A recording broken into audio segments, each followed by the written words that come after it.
changing the paper on the Brother label printer. Now on the server, you can run the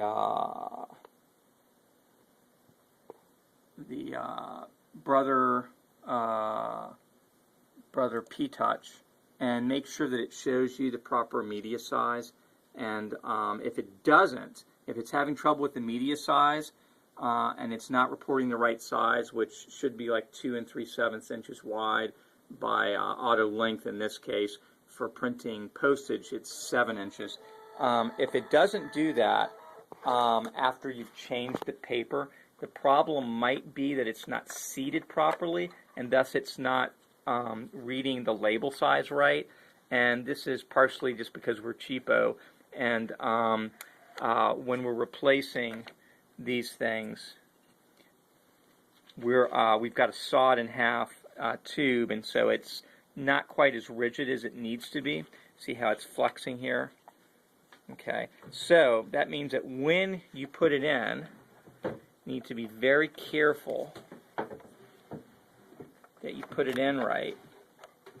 Okay, see how that goes there, and this goes on the outside, and then on this side, this is all crooked. So I need to make sure that I'm getting that down right. Okay, get it all seated down. I've actually added this little piece of plastic here so that when you rotate this housing down, there's a piece of plastic in here that'll press against that piece of white. Oops. So we need to, okay, and then we'll close it.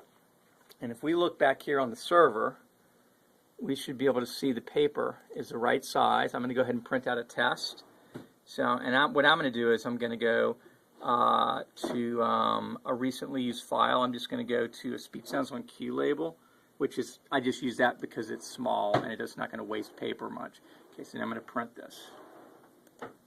Okay, and it comes up, and that looks okay. I'm going to go ahead and print, and we'll make sure it comes out.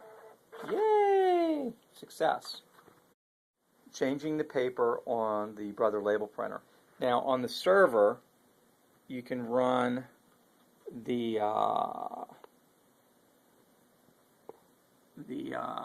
Brother